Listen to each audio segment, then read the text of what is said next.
Bonjour, c'est Dominique. Alors aujourd'hui, je vous viens avec une adresse spéciale. C'est que, alors vous avez vu dans le titre, fait que ça vous a alarmé un petit peu. Alors, vous avez vu dernièrement dans mes vidéos que je parlais toujours, j'avais mal aux mains, tout ça, des difficultés. Alors, c'est depuis 3 mois que j'ai commencé. Moi, là, j'enregistre juste quelques jours avant que vous voyez la vidéo. Alors, depuis 3 mois, j'ai eu des problèmes avec mes mains. Et puis, plus ça allait, plus ça empirait. Alors, je suis venue à un moment donné que mes mains complètement rouges, surtout en soirée, quand j'ai travaillé toute la journée. Mais bon, toute la journée, c'est beaucoup moins d'heures que ce que je faisais dans les dernières années. Alors, dans les dernières années, je travaillais, bon, 10-12 heures, hein, vous savez, par jour, facilement. Ben, parfois moins, là, mais bon, quand j'ai beaucoup de travail, c'est ce que je fais. Et puis, mais dernièrement, après quelques heures de travail ici, heureusement, dans l'après-midi, bon, après que le matin, quand je me suis levée, que mes mains étaient rouges, enflées, douloureuses et tout ça, chaudes aussi, mais surtout en soirée. Alors, quand j'arrêtais de travailler, ben là, je me trouvais à faire un arrêt, donc là, ça devenait tout rouge, incroyable. J'ai pris des photos. Alors, je suis allée voir mon médecin pour ça, et puis... moi, je craignais. Alors, j'en ai même parlé dans une vidéo, je ne me souviens plus laquelle. Excusez, c'est pas que je pleure, c'est que j'ai quelque chose dans mes yeux qui m'agace. Ça doit être un poil à Bianca, parce que je lui ai donné tout plein de bec tout à l'heure. Alors, je suis allée voir mon médecin, et puis dans la crainte d'un diagnostic d'une maladie que je connais très bien, ayant travaillé avec des patients atteints de cette maladie pendant plusieurs années. Quand j'étais au Québec, je travaillais en pharmacie.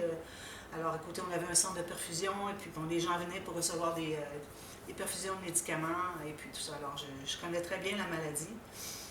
Et puis, alors, dans cette crainte, alors, je suis allée voir le médecin, je lui ai parlé, il a dit, ben on va faire des analyses sanguines, on va voir qu'est-ce qui se passe avec ça. Alors, j'ai fait mon analyse sanguine, sauf qu'il y avait quelques jours d'attente, 2 semaines d'attente. Entre-temps, mon état continuait à toujours empirer. C'était rendu que je ne pouvais presque pas travailler. Juste 2 ou 3 heures dans l'après-midi, je devais arrêter, j'avais trop mal. Et puis, 4 jours avant la prise de sang, excusez, 4 jours avant la prise de sang pour analyse sanguine, j'ai complètement arrêté. Alors, je prenais des anti-inflammatoires pour tenter de réduire un peu l'inflammation qu'il y avait dans mes mains pour que je puisse travailler, parce que j'ai beaucoup de travail. J'ai toutes les séries que je fais pour Scrap for Love. Ça me fait très plaisir de faire ça pour la boutique Scrap for Love. Alors, c'est beaucoup de travail. J'ai plusieurs albums en commande, plus les autres petits projets entre ça. Bon, alors, ça m'a ralenti un petit peu. Alors, j'ai arrêté de prendre des anti-inflammatoires pour les analyses sanguines, pour ne pas avoir un faux négatif, parce que c'est une recherche d'inflammation. Alors, facteur rhumatoïde, C3, C4, anti-CPN, là, je ne sais pas, il y a tout plein de choses. Alors, mon médecin m'avait tout prescrit ça. Et puis, là, je suis allée hier matin pour avoir les résultats. Alors, je suis allée le visiter. Alors, comme je craignais, c'est que j'ai été sous le choc un peu, malgré que je m'y attendais beaucoup. Alors, quand il m'a dit, bon, finalement, c'est absolument ça. Cas sévère. Sévère parce que, bon, ça n'a pas été traité depuis 3 mois que ça a commencé. Donc, la recherche du facteur rhumatoïde, alors ça, c'est un indice, mais ça peut être plusieurs maladies qui peuvent être détectées avec cette analyse.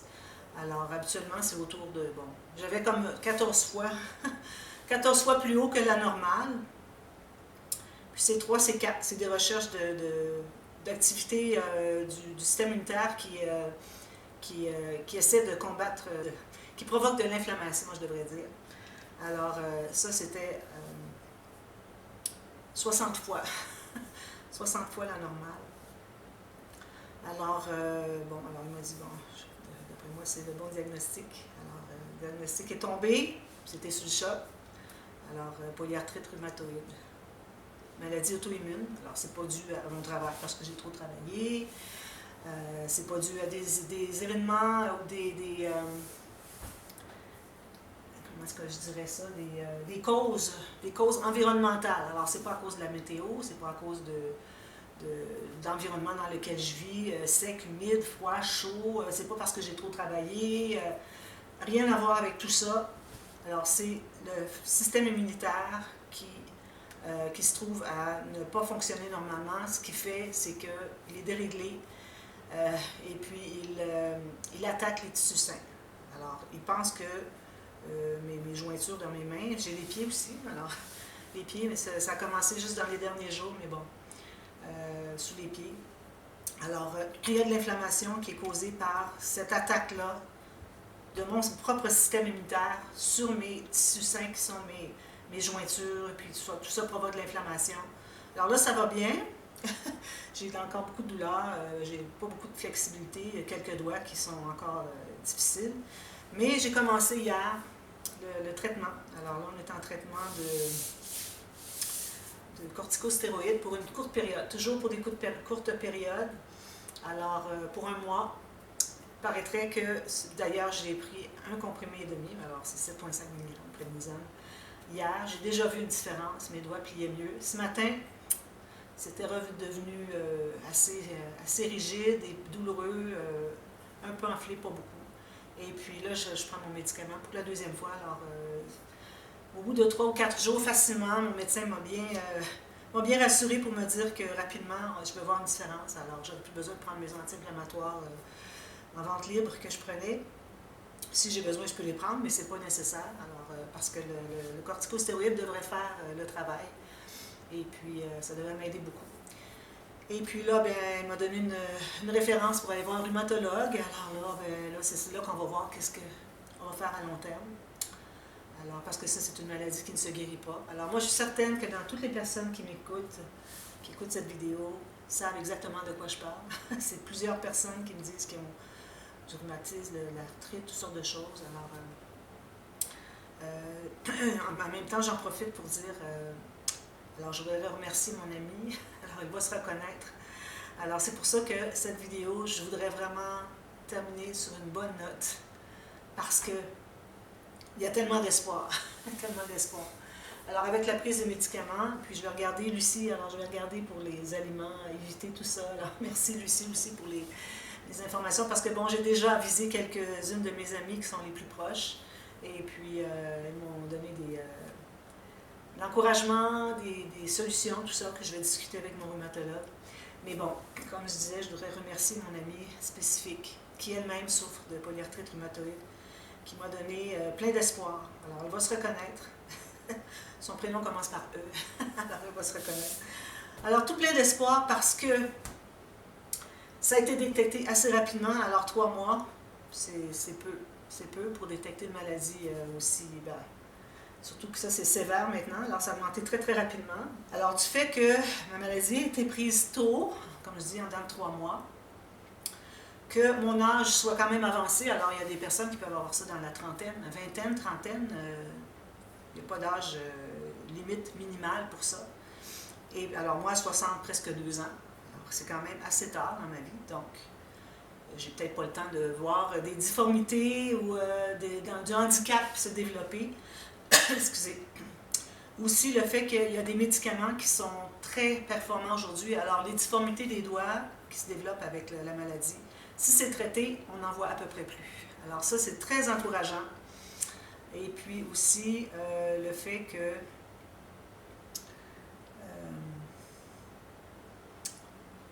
alors c'est ça, que ça a été pris tôt, mon âge assez avancé, et puis que les médicaments soient très, très efficaces. Alors tout ça fait que mon scrap va continuer autant que je le puisse. Alors je suis certaine que ça va très bien aller. Je n'ai pas l'intention de diminuer la cadence de la publication des vidéos, mes tutos, tout ça. Je continue. Si jamais je dois diminuer, alors moi j'ai plusieurs mois d'avance de prix en journée, plusieurs, j'en avais 5-6 il y a quelques années, aller jusqu'à l'année dernière, mais là bon, je diminue un peu, alors je suis à 3 mois en avance, alors c'est déjà beaucoup.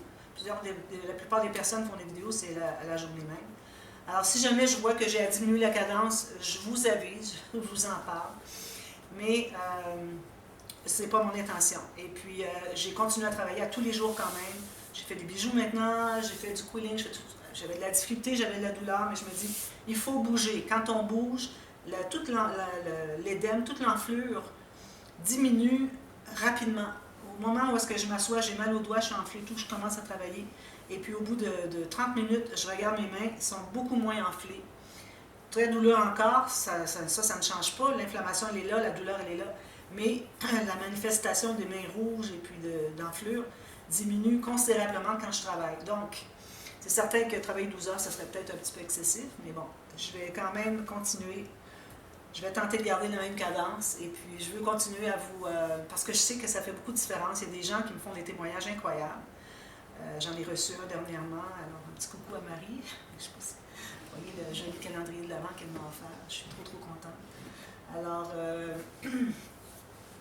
il paraîtrait que je fais une différence beaucoup chez les gens. Je leur donne confiance en elles, je leur donne l'espoir. Les gens qui ne peuvent pas scraper, ça fait comme un petit moment dans la journée quand ils regardent mes vidéos, que c'est un bon moment. J'ai toujours tout plein de commentaires comme ça. Et puis ça, vous n'avez pas idée. Hein. Il y en a qui pensent peut-être que, bon, je vais lui dire ça, mais vous n'avez pas idée comment est-ce que ça peut me faire plaisir. Alors ça, c'est vraiment la raison pour laquelle je fais tout ça.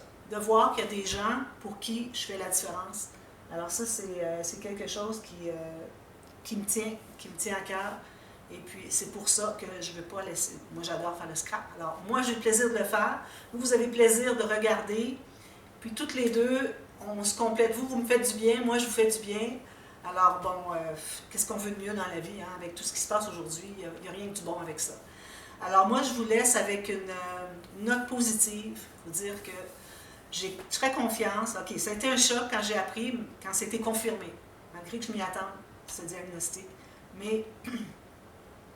il y a tellement d'espoir, et puis j'ai tellement de gens qui vont m'écrire, alors j'en profite pour dire toutes les personnes qui vont me souhaiter bonne chance, tout ça. Je vous remercie d'avance, je vais toujours revoir, je vais lire tous les messages, je vais faire un cœur, s'il y a des commentaires qui sont gratifiants, choses comme ça, je fais toujours un cœur. C'est juste un petit, bon, petit commentaire, parfois c'est un pouce en l'air, parfois c'est un cœur. Mais même le pouce en l'air, pour moi, c'est un cœur. Dans mon cœur, c'est un cœur que j'aurais pu cliquer pour aimer le commentaire. Mais bon, je remercie tout le monde qui va me faire des commentaires pour m'aider, pour m'encourager. Même si je vous dis, je suis très positive. Malgré le choc, moi, ça ne m'arrêtera pas. Ça ne m'arrêtera pas. J'ai vérifié avec mon médecin, j'ai dit, est-ce que je peux continuer à travailler? J'ai vu que ça diminuait l'inflammation. Il dit oui, parfait. Je l'avais lu, j'ai confirmé avec lui. Je vais reparler au rhumatologue pour voir qu'est-ce qu'il en pense de tout ça. Puis je suis certaine qu'il va être d'accord avec moi. Il va dire continuez, si ça vous fait du bien, tout ça. Alors, moi, je continue. Je vous avais dit, il y a presque 2 ans, mon anniversaire de 60 ans, je suis là encore pour au moins 10 ans, alors c'est encore mon intention. J'y pense souvent, je l'ai dit, j'y pense encore. Alors, je continue avec vous, et puis je vous remercie toutes d'être là. Vous me faites un énorme bien, vous n'avez pas idée. Et puis, tout ça fait que tout le monde est heureux. Puis, moi, la première, parce que j'ai le bonheur de créer des choses, d'inventer des nouveaux systèmes, de trouver des nouvelles idées, de vous les partager. Alors moi, c'est mon bonheur. C'est mon bonheur. C'est ma mission de retraite, je l'ai déjà dit. Ma mission de retraite, c'est de faire ça pour vous, pour toutes, pour que tout le monde puisse réaliser des choses, être fier de ce qu'elles ont fait, prendre confiance en elles, et puis faire des heureux quand elles offrent les projets qu'elles ont fabriqués, qu'elles ont créés. Alors pour moi, c'est la raison d'être de tout ça. Alors, il n'est pas question que j'arrête parce que ce serait la mort pour moi. S'il fallait que j'arrête tout ça, je sais pas là, les bijoux, les cachettes de cire, le quilling, le scrap, les broderies de perles que je fais maintenant. D'ailleurs, j'en ai fait aussi, avec un chat, un camis de chat. Alors merci Nadine qui me l'a offert dernièrement dans un joyeux courrier. Alors, tout ce que je fais, alors moi, je le fais par bonheur, et puis chaque minute est un bonheur. Alors, je m'assois, je dis, bon, il faut que je retourne à ma table, je veux faire des choses. Il y a comme un aimant qui m'attire sur ma table. Alors, pour moi, c'est ma raison d'être, ma raison de vivre, avec, c'est certain, avec André et mes fils. Tout ça ensemble fait que je suis une personne extrêmement heureuse, malgré tout ce qui se passe. Alors, je vous remercie beaucoup et puis j'en profite pour vous souhaiter de joyeuses fêtes parce que bon, les fêtes vont commencer bientôt. On se trouve à 2 semaines avant Noël. Alors j'en profite pour vous souhaiter de joyeuses fêtes, vous remercier tout le monde qui suit ma chaîne et puis j'espère que vous aurez une bonne année. Moi, ça n'a pas été une bonne année, toutes sortes de choses qui sont arrivées, mais bon. Alors, je souhaite une bonne année 2023, de joyeuses fêtes avec votre famille, pas de restrictions, pas de confinement, rien cette année. Alors, je vous souhaite le meilleur des moments et puis profitez-en bien. la vie est courte, il faut en profiter. Alors, merci beaucoup à tout le monde. Et puis, on se revoit pour une vidéo très bientôt. Merci. Bye bye.